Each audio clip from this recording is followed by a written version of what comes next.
truc là. Hop, là y est. Bon, après je clique. Ok, c'est parti.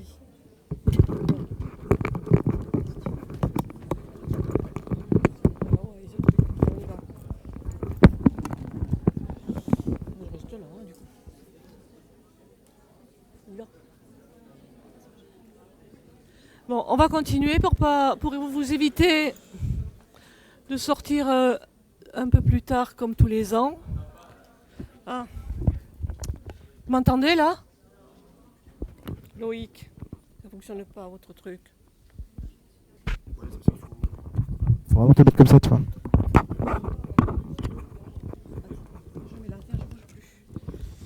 Là, vous m'entendez? Non, pas du tout. Oui, ça va là?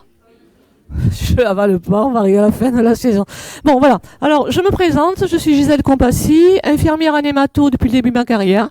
32 ans d'hémato, je pense que je finirai là. Normalement, je ne suis plus dans les soins depuis 2006, les soins techniques, je veux dire. Parce que je pense que ce que je fais, c'est encore du soin.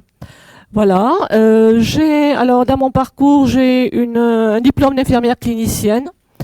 Un diplôme universitaire d'éducation thérapeutique et un master 2 de coordonnateur de parcours de soins. Voilà en gros comment ça fonctionne. Donc je vais vous présenter, en fait, M. Sber vous a montré le parcours de soins et ce que nous on a mis en place avec les hématologues, dont il fait partie, mais côté infirmier. Comment des infirmières d'hématologie, puisque moi je parle de ce que je connais, mais c'est la même chose en onco, notamment à Claudius Regaud, comment une infirmière d'hématologie peut faire autre chose que mettre les perfusions, regarder la chimio passée, etc., les antibiotiques brancher les patients, tout en étant quand même fort utile. Parce que comme vous a dit le professeur Isbert, on a quand même réduit les décès à 0%.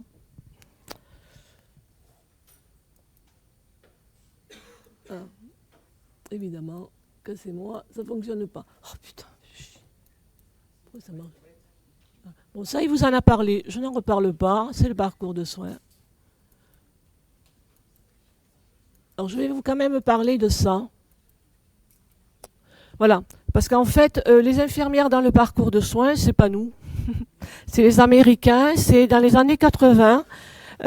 C'est un scénologue. Donc, un médecin qui s'occupe toujours, parce qu'il est toujours vivant, du cancer du sein, et qui travaillait à Harlem, et qui s'était aperçu que les patientes noires illettrées qui arrivaient dans son cabinet de consultation arrivaient toujours avec des stades de cancer du sein très élevés. Et donc, il a cherché à savoir pourquoi, et il s'est aperçu qu'en fait, ces patientes, déjà, ne savaient pas lire ce qui arrivait à domicile, les rendez-vous, etc., avaient très peur de mots comme le chirurgien, la biopsie, etc. Donc, il s'est dit, je vais mettre quelqu'un qui va aller au domicile de la patiente, le chercher, et qui va l'aider à faire son parcours, pour voir est-ce que ça s'améliore. Au départ, il avait mis qui sont un peu l'équivalent chez nous des assistants sociaux. Il s'est rapidement aperçu qu'en fait, comme les patientes, après, posaient beaucoup de questions à ces personnes-là qui les accompagnaient, il a dit, c'est mieux que je mette des infirmières de cancéro, elles sauront mieux répondre aux patientes. Donc, il a fait ça, il a fait une étude, et il a montré qu'au bout de 2-3 ans, en fait, il avait finalement les patientes qui revenaient en consultation, il avait quand même à ce moment-là 50% de ces patientes analphabètes, noires, etc., qui arrivaient avec des diagnostics à des stades comme les blanches qui savaient lire, etc. Donc il a appelé ça le patient navigator.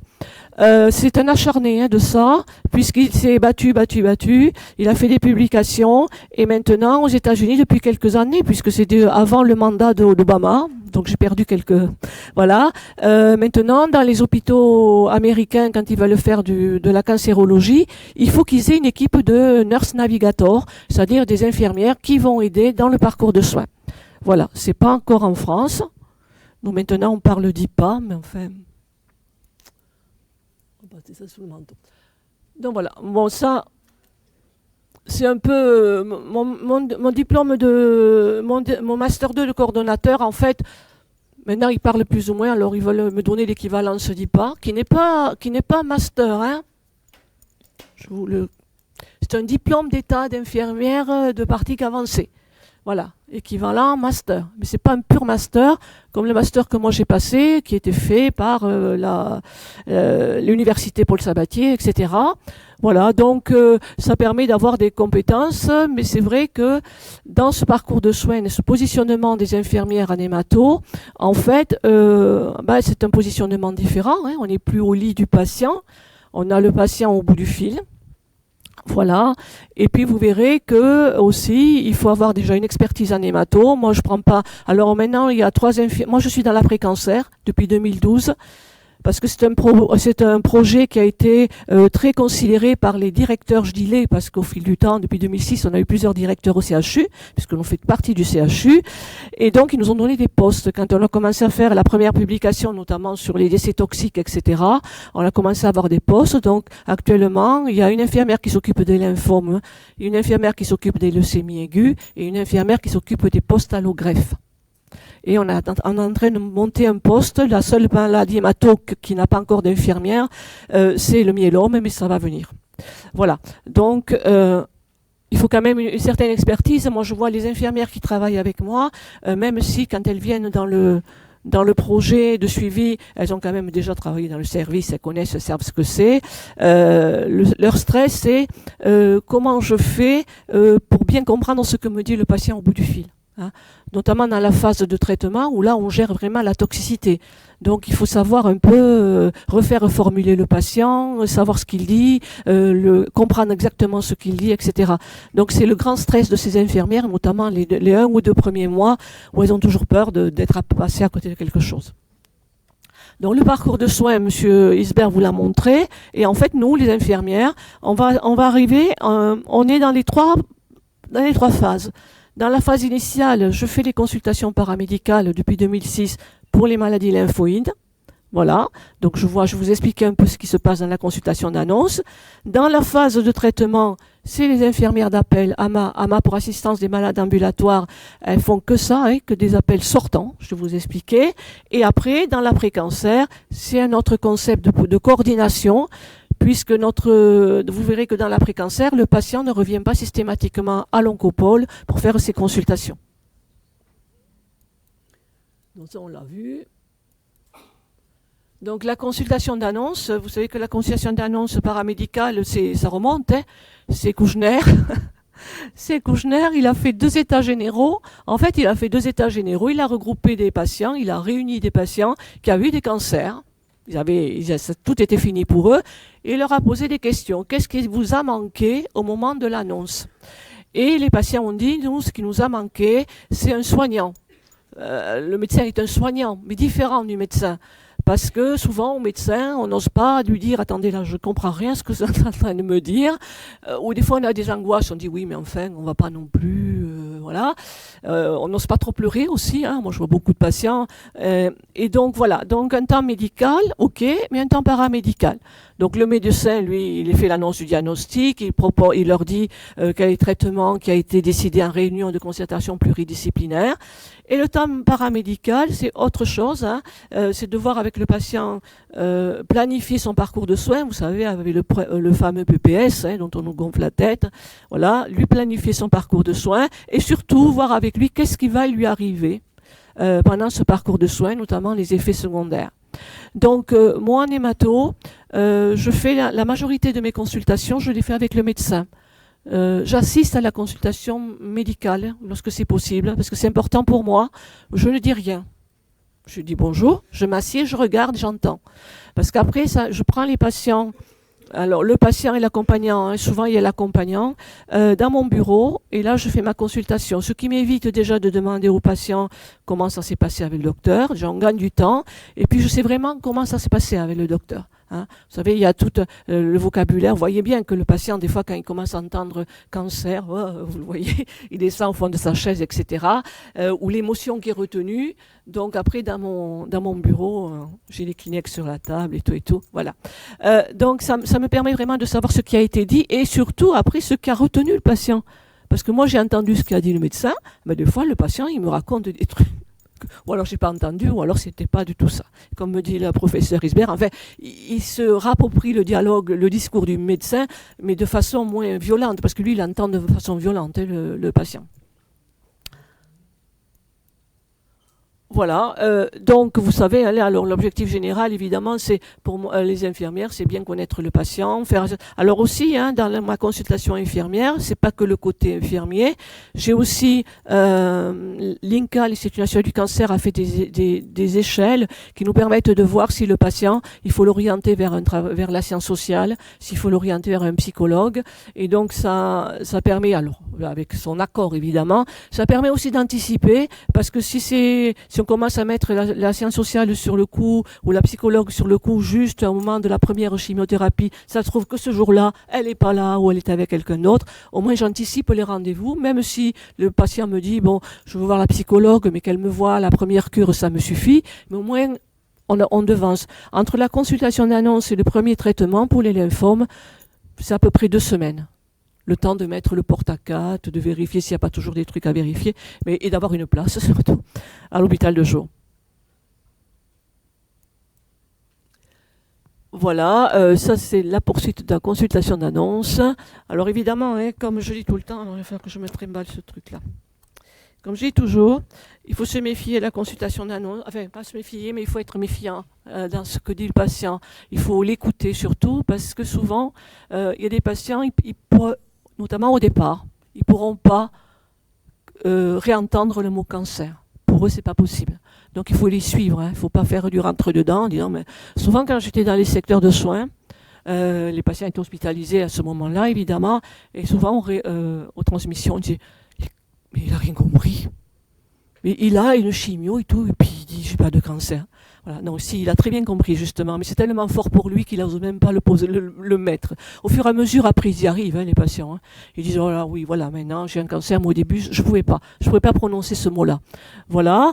Et surtout, et que je vois maintenant, au début, en 2006, je faisais les consultations d'annonce, et puis j'étais seule, et donc pendant 6 ans, je faisais consultation d'annonce, et je les suivais par téléphone. Donc, je comprenais que quelque part, je restais un peu leur fil rouge. Finalement, je m'aperçois que maintenant, après la consultation d'annonce, je les laisse à l'infirmière qui va s'occuper pendant de la phase active de traitement et je les reprends dans l'après-cancer. Et malgré ça, entre la consultation d'annonce et l'après-cancer, s'il y a un truc, ils m'appellent. Voilà. Donc on le dit, même dans les soins, même dans les services. En fait, la première infirmière que voit le patient, c'est sa référente. C'est toujours, même dans les services, voilà, ça reste toujours le premier contact. Donc il ne faut pas se le rater. Il ne faut pas se rater la consultation d'annonce parce qu'après c'est tout un tas de confiance, de relations qui peuvent être un peu difficiles à faire avec le patient. Donc et comme j'ai mis en bas de ma diaporama, et bien dire, c'est surtout d'abord écouter. Ce n'est pas la peine de se lancer dans des phrases et surtout ne pas laisser parler le patient.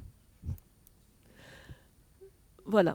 Donc évidemment, je ne vais pas vous faire, je ne suis pas psychologue, mais vous savez que le patient, en fait, dans l'annonce et même après, au moment de la première hospitalisation, il passe par toutes les phases du deuil. Finalement, c'est un deuil. Quand on lui annonce, c'est un deuil il ne sera plus jamais en bonne santé. Donc du coup, c'est le deuil de ça qu'il doit faire. Donc il passe exactement comme tous les Culbel-Ross, je ne sais plus qu'est-ce qui c'est qu'on vous dit dans ces promotions maintenant. Mais enfin voilà, toutes les phases de deuil sont là. Alors la colère, souvent, faites attention, même si vous êtes dans les secteurs de soins, la colère, il la projette sur nous, les soignants. On représente la maladie. Voilà. Donc il ne faut pas non plus dire oh, celui-là, non. Il faut qu'il y ait quelqu'un, et que ce quelqu'un c'est nous, puisque c'est nous qui sommes le plus proche de lui et qui représentons surtout la maladie pour lui. Voilà, le choc, etc. Vous savez que des fois dans les secteurs de soins, vous avez le patient qui dit à 10h du matin, il s'était toujours pas levé, il est en chien de fusil dans son lit, les volets sont toujours baissés, etc. Donc là non plus, il ne faut pas rentrer et dire il fait jour, non. Vaut mieux aller chercher la psychologue ou vaut mieux parler avec lui que de faire ce genre d'interprétation. Voilà. Voilà. Alors, en hématologie, je vous ai dit, donc, depuis 2006, j'ai un poste dédié. En fait, dans mon poste, je fais les deux, mais c'est un poste à 100% consultation d'annonce. Voilà, mon bureau. Alors, je m'aide quand même de certains supports. J'ai des dessins, vous savez, le système lymphatique, les ganglions, c'est vague. Donc j'ai un dessin, voilà, où je montre et où je peux un peu déplacer les ganglions en fonction de là où le ganglion est malade, ce qui m'aide un peu, surtout avec les Hodgkin, hein, qui sont jeunes, et donc c'est un peu compliqué. Voilà, je fais à peu près 300 consultations d'annonces par an, uniquement pour la maladie lymphoïde, mais il faut savoir aussi que la consultation d'annonce, c'est pas uniquement, je vois pas uniquement les patients au moment du diagnostic, je les vois au moment de la rechute, etc. Hein, voilà. Et je les vois là maintenant à la fin du traitement avec le médecin, tout pareil, pour faire la consultation de fin de traitement. Bon, ça, on l'a vu.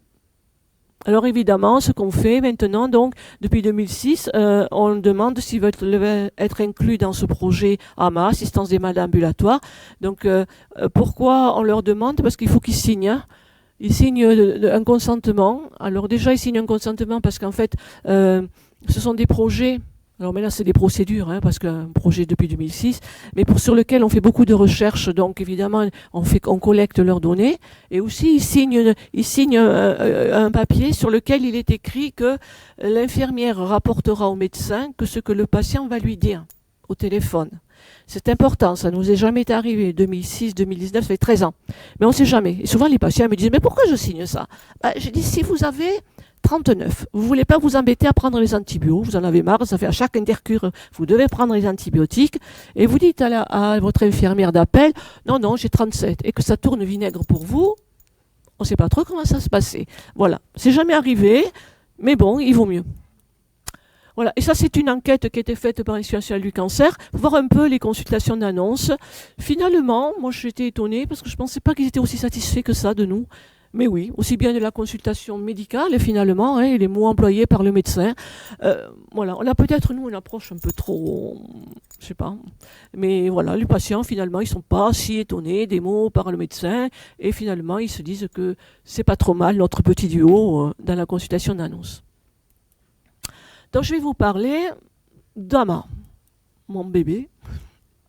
Alors, je vais d'abord parler de la phase de traitement. Voilà. Et dans ce cas-là, nous, les infirmières AMA, qu'est-ce qu'on fait? On gère les effets toxiques de la chimio. Voilà. Ça, c'était positionné autrement, mais c'est ça. Hein.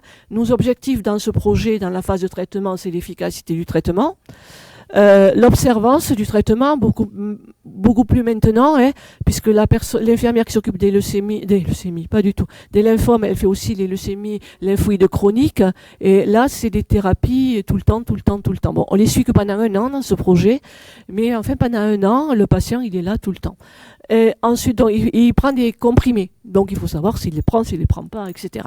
La gestion de la toxicité et la sécurité des soins, bien évidemment. Hein. Je vous rappelle que ce sont des traitements qui peuvent donner entre 3 et 12% de décès toxiques. Hein. C'est-à-dire que les patients ne meurent pas de leur maladie, ils meurent du traitement, des effets secondaires du traitement. Et donc, nous, on avait plusieurs modèles au choix. Et donc, nous, on a fait le modèle infirmière et on a fait le procès de l'appel entrant. Ce fameux appel entrant, vous savez, quand le patient sort de l'hôpital, on lui dit, voilà, vous avez les numéros là, s'il y a quoi que ce soit, appelez-nous. Sauf que si le patient il appelle au bout d'1 semaine, hein, que c'est M. Durand qui vous appelle, que vous n'étiez pas là pendant qu'il a reçu la chimiothérapie, il vous faut ouvrir l'ordinateur, regarder qui est M. Durand, savoir la question qu'il répond, qui pose, quel est l'hématologue qu'il a suivi, savoir si l'hématologue est encore là, s'il faut, enfin voilà, c'est très compliqué. Voilà, on n'était pas les seuls. Alors la bête noire de l'appel entrant, c'est pour la bête noire, c'est pour les généralistes. Hein, où ils arrivent quasiment jamais à avoir l'hématologue ou l'oncologue. Voilà. L'avantage dans ce projet, alors on les a réunis, hein, et l'avantage dans le projet AMA, c'est qu'ils appellent l'infirmière référente de leur patient. Tout simplement.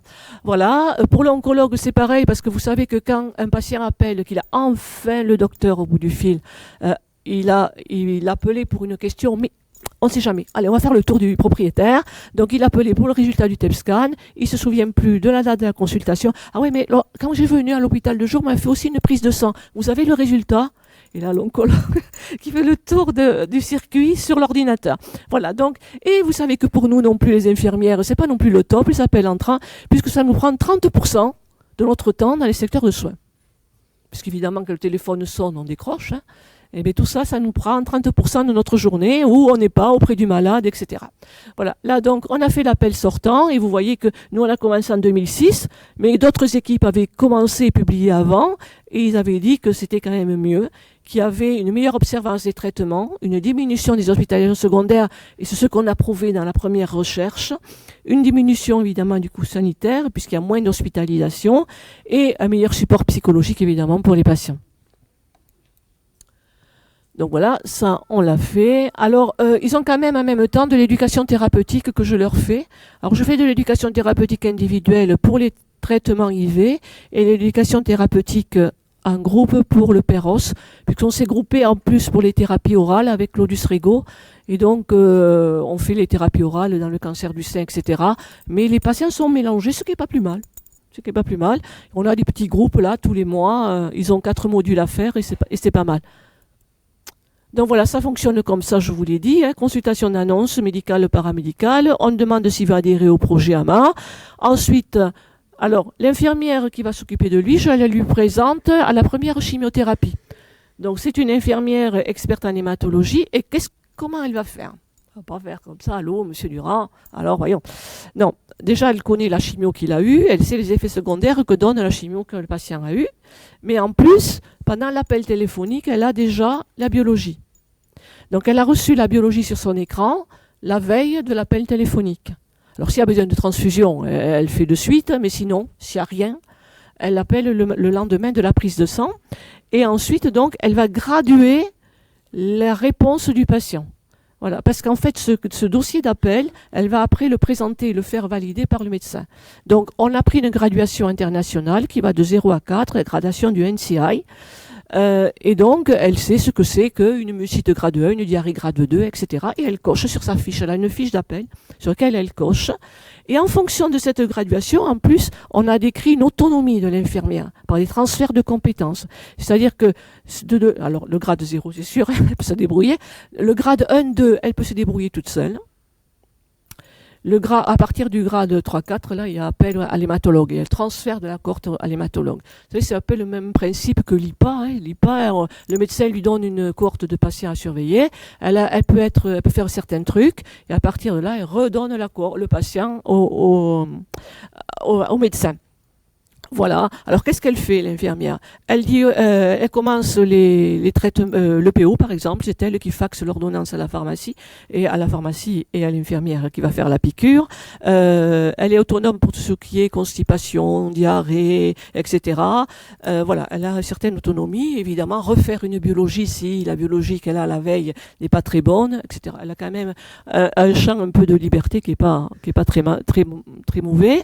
Voilà. Et donc, à la fin, s'il y a quelque chose à faire, si ça relève par exemple, le truc classique en hémato, c'est les douleurs au mollet, parce que vous savez que la chimiothérapie est très pourvoyeuse de phlébite.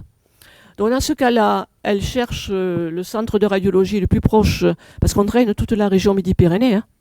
Donc elle cherche le centre de radiologie le plus proche du patient, elle envoie une ordonnance d'écho-Doppler, et après elle récupère le résultat. Et en fonction du résultat, elle alerte ou pas l'hématologue, ou alors et à la fin, elle va quand même alerter le médecin généraliste. Vous avez bien senti que dans ce parcours de soins en hémato, le généraliste, on n'en a pas besoin, quasiment pas. Hein. Des fois, s'il y a une grosse infection pour l'auscultation du patient, etc. Mais s'il y a des actions qui sont faites en fin d'après-midi, les appels téléphoniques se font dans la matinée.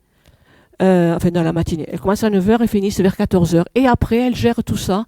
Et si, par exemple, monsieur Durand, il a une phlébite, elle appelle le docteur de monsieur Durand. Il dit, voilà, ce matin, il présentait tel-ci, on lui a fait une écho-Doppler, il a une phlébite, il est sous HPBM, ou il l'est pas, ou il n'y avait rien, et au suivant. Voilà. Donc, ils sont quand même tenus au courant par l'infirmière. Et ensuite, donc, validation du dossier. Et on rentre tout ça sur une base de données. En sachant que maintenant, depuis l'année dernière, on a mis, parce que on s'est aperçu qu'il y a les pathologies, il y a des pathologies qu'on appelle 1 fois par semaine, d'autres 2 fois par semaine, d'autres 3 fois par semaine, notamment les leucémies aiguës. Et on s'est aperçu que des fois, les appels, c'est pas qu'il y avait rien, mais il y avait aucune tox.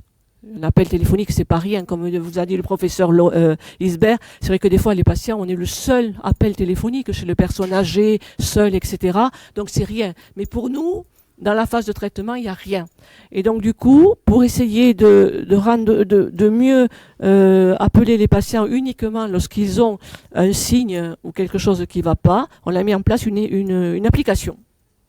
Une application qui leur donne, c'est sur PC ou sur tablette, bientôt sur iPhone, mais c'est pas pour l'instant. Et en fait, on leur donne un droit d'ouverture. Ils ont toute la planification de leur chimiothérapie sur leur écran, les dates, etc. Tous les conseils, toutes les consignes, pensez à faire votre prise de sang. Et le lendemain de la prise de sang, il y a écrit, pensez à remplir le questionnaire. C'est quoi? C'est le questionnaire de toxicité. C'est le questionnaire des questions que lui posait l'infirmière. Donc, il remplit son petit questionnaire, il le valide. Et quand il est validé, ça va arriver sur l'écran de l'infirmière avec le nom du patient et une couleur. Rouge, elle va l'appeler de suite. Orange, elle l'appelle dans la matinée. Vert, elle l'appelle pas. Voilà. Tout ça pour essayer de voir que si ça nous enlève des appels téléphoniques, de pouvoir prendre beaucoup plus de patients. Parce que une infirmière ne peut pas... Au-delà de 30 appels par matinée, c'est plus possible. Hein, c'est de l'abattage. Donc voilà. Donc c'est pour pouvoir rationaliser un peu ces appels sortants. Donc ça, c'est tout nouveau. On est en train de le tester. Voilà. Donc ça, c'est un peu je vous avais mis un peu voilà ce qui s'est passé. On avait comptabilisé qu'est-ce que ça représentait ces appels sortants. Sur 448 lymphomes agressifs, on avait pris une seule catégorie de lymphomes avec un même traitement pour pas que ça soit un peu tout mélangé. Vous voyez, donc ça c'est des patients qu'on appelle 2 fois par semaine, donc ça faisait 2142 heures d'appel avec une moyenne d'appel de 10 minutes. Voilà, l'infirmier. Alors vous voyez, c'est ça qui est bien. C'est qu'on s'aperçoit que dans ces appels téléphoniques, entre les transferts de compétences, etc., en fait, qui c'est qui bosse? C'est l'infirmière. Voilà. Hein. L'infirmière, sur 12 852 appels, dans 25% des appels, c'est des effets secondaires que décrivait le patient, ont pu être managés uniquement par l'infirmière. Et vous voyez qu'il n'y a pas trop de différence entre l'hématologue et le médecin généraliste. Voilà, donc un appel sur 4 génère une intervention, mais c'est une intervention infirmière. Et évidemment, AMA est devenue une fonction de triage. Il y a beaucoup moins d'appels dans les secteurs, parce qu'évidemment, les patients appellent leur infirmière quand il y a quelque chose. La seule consigne, c'est que les infirmières, elles sont là que du lundi au vendredi. Et donc, le samedi et le dimanche, ou les jours fériés, quand elles sont pas là, ils appellent leur secteur de soins. Le secteur leucémie pour les leucémies, lymphome pour les lymphomes. Et ces numéros d'appel s'affichent en bandeau maintenant sur leur application. Voilà, ça, Monsieur Isbert vous l'a montré. Hein, c'était notre première publication. En fait, ma première publication. Ça y est, aujourd'hui, je me lance des fleurs. Voilà, c'est moi qui l'ai fait dans un journal de nurse américaine. Voilà, vous pouvez le retrouver. Hein. C'était pour montrer, en fait, cette première publication, c'était sur les premiers patients et on voulait montrer si AMA était faisable, efficace, etc. C'est juste ça. Parce que ça se trouve peut-être une fois, on était allé dans un congrès avec le professeur Guy Laurent et alors on avait commencé à montrer nos résultats. Et alors, il y en a un qui nous a dit, évidemment, ils sont contents, les patients, ils appellent 2 fois par semaine.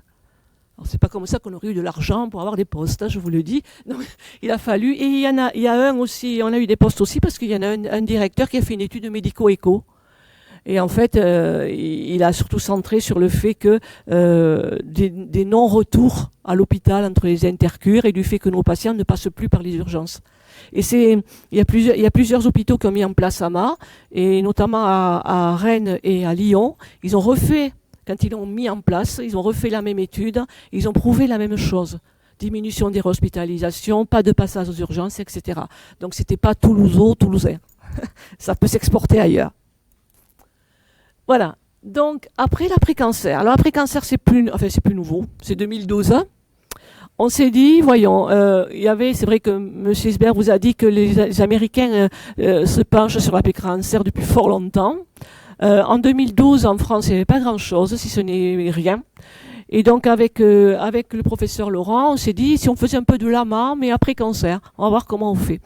Alors, du coup, il a regardé plein de publications.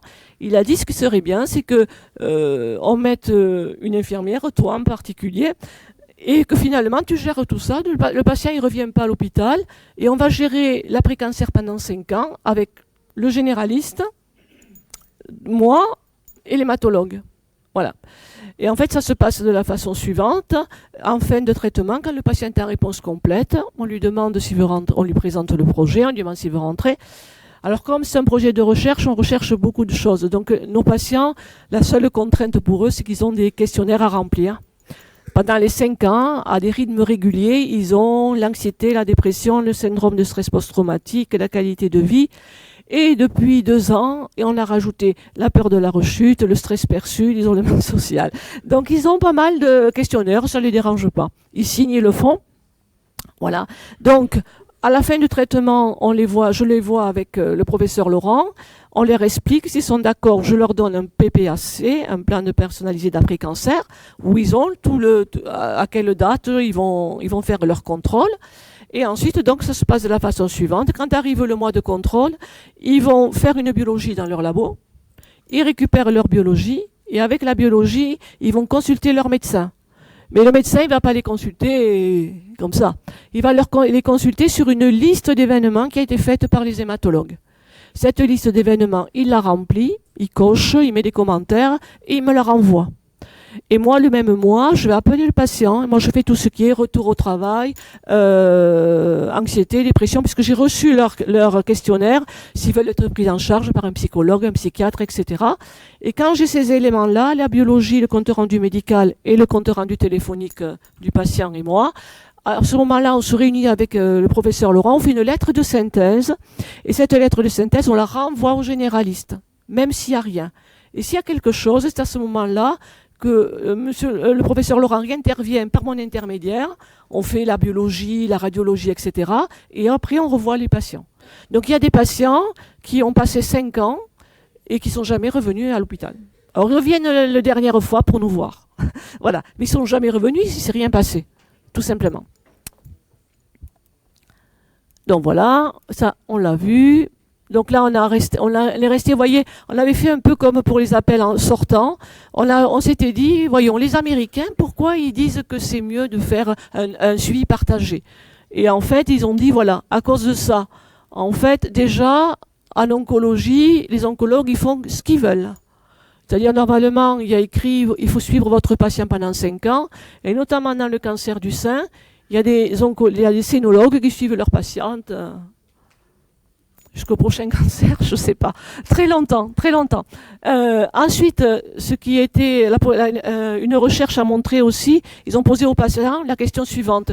Quand vous allez voir votre oncologue, est-ce que vous lui parlez de votre retour au travail, votre anxiété? Non. Pourquoi? C'est pas sa spécialité. Et en plus, je vois bien qu'il n'a pas le temps. Voilà. Donc, c'était très médico-centré pour les patients. On s'est aperçu, notamment nous pour les lymphomes, que le fait de voir les patients, de les palper, etc., à un temps X, un jour X, eh bien, ça changeait rien. Vous pouvez voir le patient aujourd'hui, il a rien, et son lymphome peut se développer à partir de demain. C'est comme la radiologie, on n'en fait quasiment pas. Hein, parce que, comme je dis aux patients, à moins que vous viviez sous un scanner à vie, mais je vois pas comment on peut être sûr de. Puis après, je dis, de toute façon, votre lymphome, il va revenir avec les mêmes signes, etc. Au début, vous saviez pas ce que c'était. Donc la transpiration la nuit, les sueurs nocturnes, le fébricule le soir, la perte de poids, ça vous inspirait rien, la fatigue. Là, maintenant, vous êtes averti. Voilà, donc ça se passe bien. On n'est pas passé à côté d'aucune rechute. Et il y a une publication qui disait que plus de 90% des cas, c'est le patient qui fait son diagnostic de rechute. Voilà, donc ça, nos objectifs dans AMAAC, c'est détecter et traiter les événements physiques et psychologiques et sociaux. Alors pourquoi les détecter et les traiter? Parce que on s'est entouré d'équipes de recherche et donc on a une équipe de psychologues et de psychiatres qui gèrent les désordres psychologiques et qui font de la recherche là-dessus, une équipe de médecins du travail qui regarde comment nos patients reviennent au travail, ce qui était actif évidemment avant la chimio. Et ils font une recherche là-dessus. On a une équipe de sociologues, épidémiologistes, eux, qui regardent plus si le cancer, c'est plus les hommes que les femmes, etc. Puis, il y a une étude chez eux qui a été intéressante. Ils ont regardé où est-ce que les patients préféraient se faire traiter plutôt qu'à proximité. Et c'était vrai que là aussi, on a trouvé que c'était âge dépendant. La personne âgée, elle n'a pas trop envie de venir de Cahors à Longobol, ce gros truc là. Voilà. Donc ça, et et les pharmaciens qui regardent, qui font de la pharmacovigilance et qui regardent les effets retardés de nos chimiothérapies au fil du temps. Donc voilà, ça se passe comme ça. Alors, on les surveille tous les 3 mois la première année, et puis après, tous les 6 mois pendant les 4 ans qui suivent. C'est le même système, et ensuite, donc, toutes les données, lorsque, avec Monsieur Laurent, on a validé le dossier de suivi, moi, je le rentre sur une base de recherche.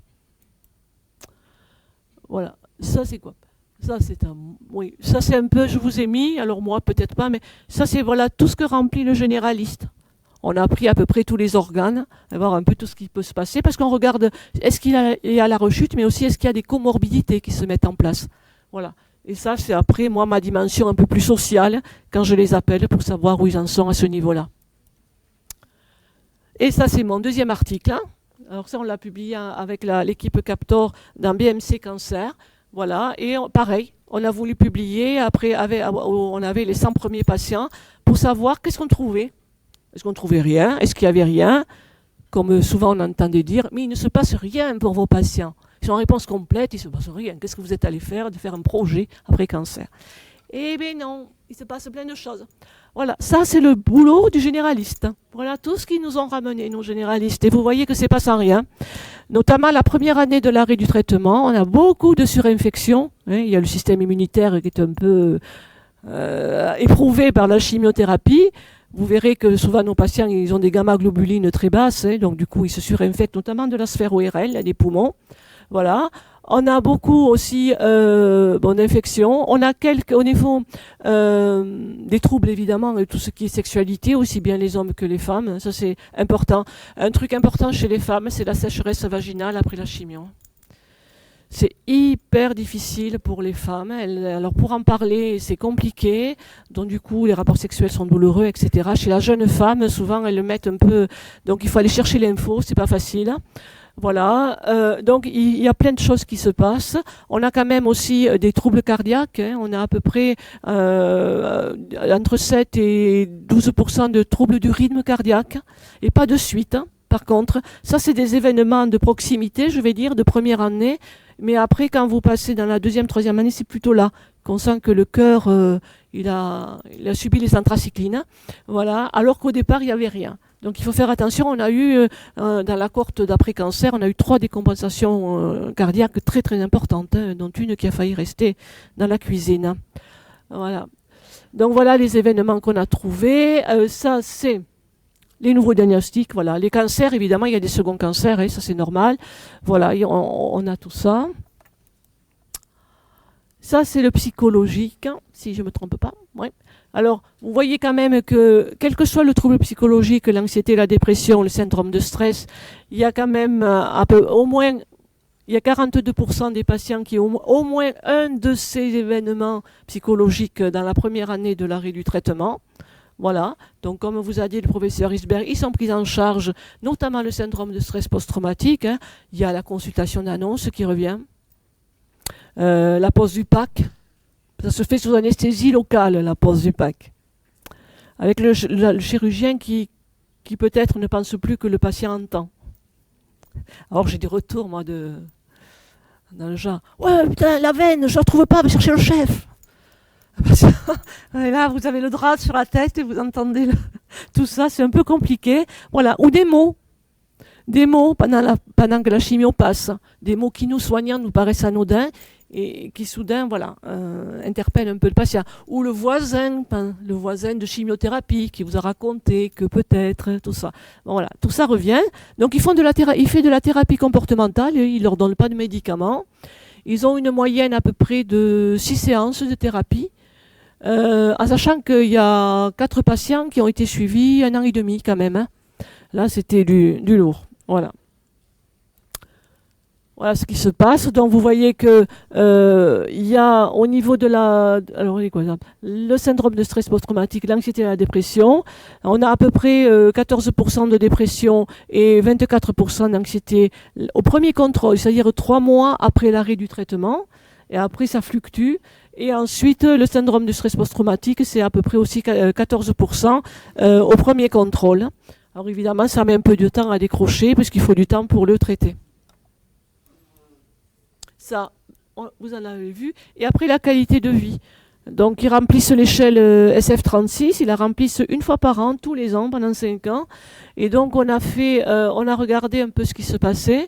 Et vous voyez que la première année, la qualité de vie, elle n'est pas très bonne lorsque vous avez un score à partir de 50 et en dessous de 50. Voilà. Et donc, la qualité de vie, elle est divisée en qualité de vie mentale et en qualité de vie physique. Alors, vous avez les deux graphiques du bas, c'est le score global. Après, vous avez les 4 premiers, c'est la qualité de vie physique. Les 4 qui suivent, c'est la qualité de vie mentale. Voilà. Donc, ils ont beaucoup de difficultés mentales au niveau de la relation. Hein. Et la grosse difficulté, c'est le retour au travail, la relation avec les équipes de travail. Ça, c'est vraiment, même l'INCA a fait une enquête, et c'est vraiment leur grosse difficulté, c'est que se réintégrer dans l'équipe de travail. Et tout simplement parce que c'est des patients qui sont restés à peu près plus d'1 an, hein, sans aller au travail. Hein. Et donc, dans notre cohorte, on a 70% des patients qui reviennent au travail à la fin de la première année de l'arrêt du traitement, en sachant qu'ils reprennent tous à temps partiel. Il n'y en a pas un qui reprend à temps complet. C'est vertigineux, comme ils me disent. C'est pas possible. Hein. Puis après, il y a l'évolution aussi, ça dépend des postes dans lesquels vous êtes. Si vous êtes informaticien, tout ça, les trucs qui changent, etc., c'est trop compliqué.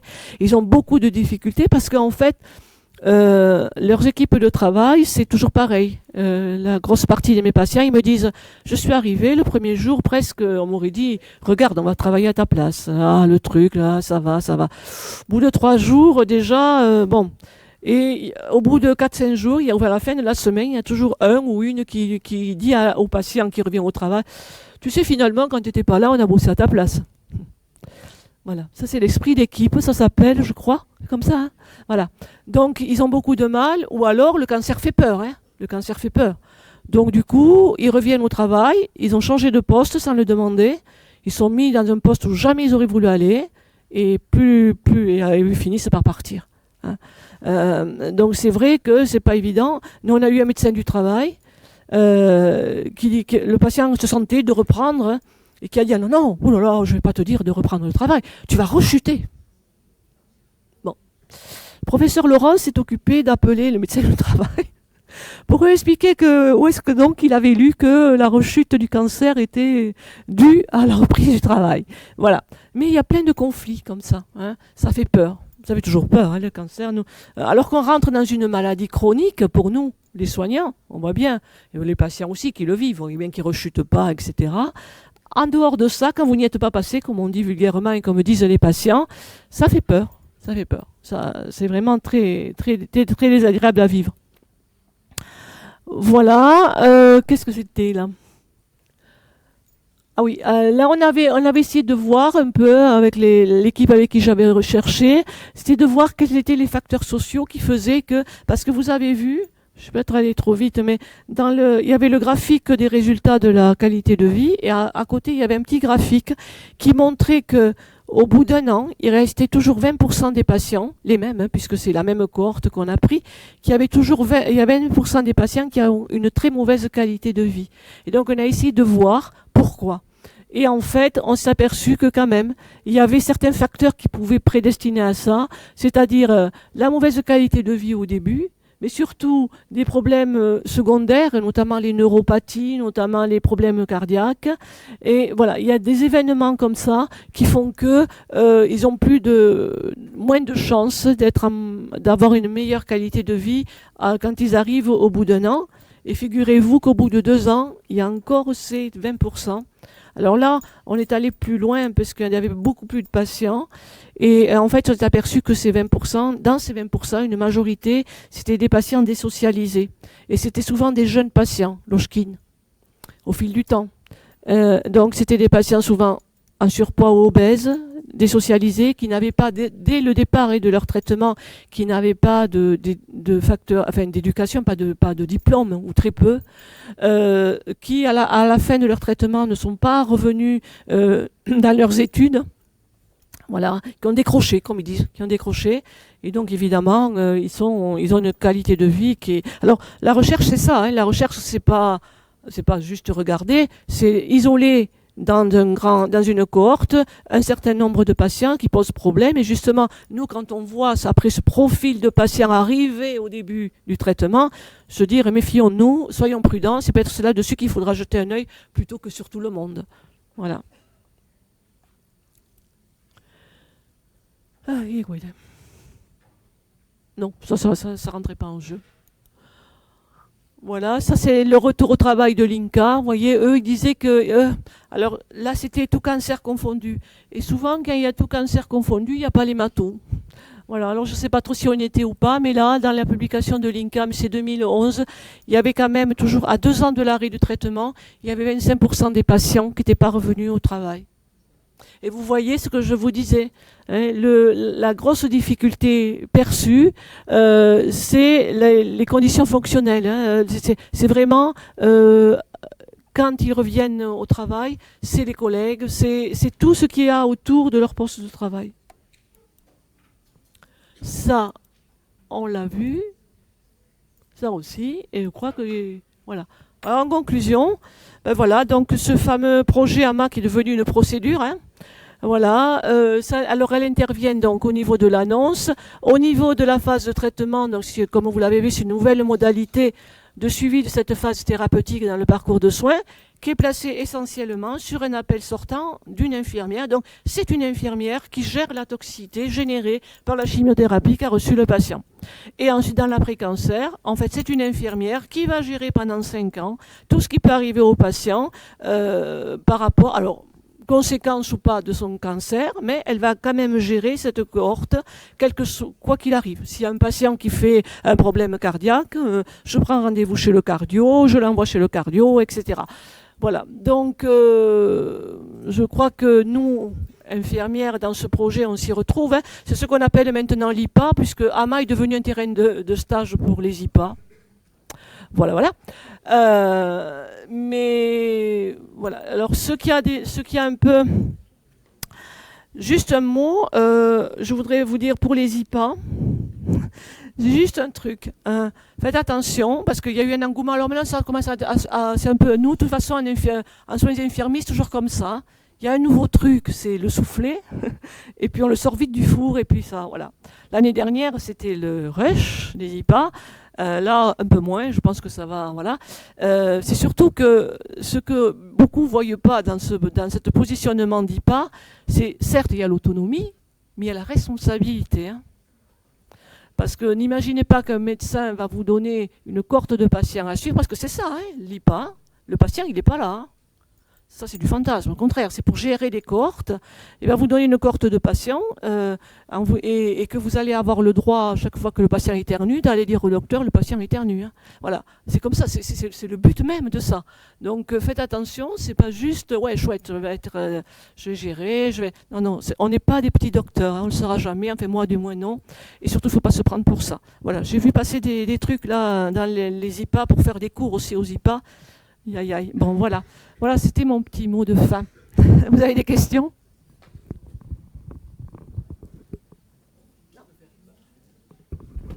Moi, je le suis déjà. Ils m'ont fait l'équivalence.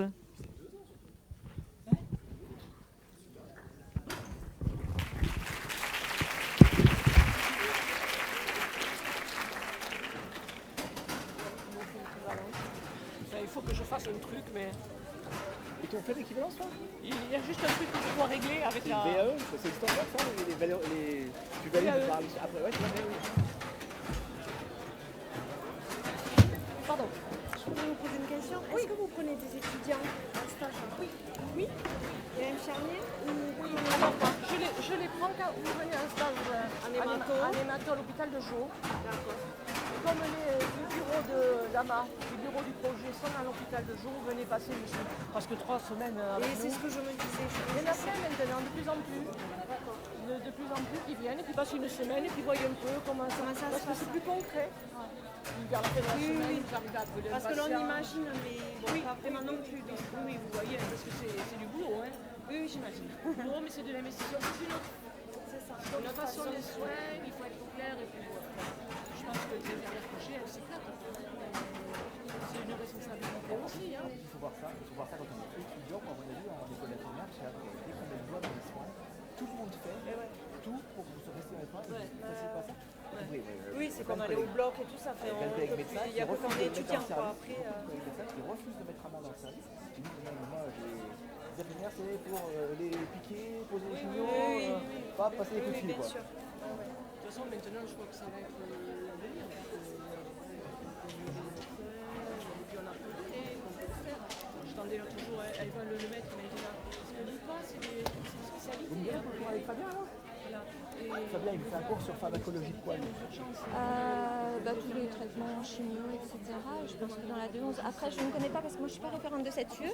Mais comme il vient dans la 2.9 aussi pour parler du SPOC, etc. Donc c'est comme ça. Mais ça, du coup, c'était un cours que vous faisiez quand? L'heure qui manquait. Tiens, on avait 3 heures de cours. Là, on a fait que 2. On a commencé à 9h. On a fait que 2. Elle a été embauchée le mois dernier. Du coup, Là, elle est passée dans les soins. parce que mon truc, il s'appelle IFSI 2017. Oui, donc c'est bien, j'ai bien fait. 2017, donc ça, du coup. Là, c'est autre chose. C'était un cours sur les chimios. Ouais, mais du coup, parce qu'en fait, si vous voulez, nous, sur notre intitulé de la fac, on a les thérapeutiques. Mais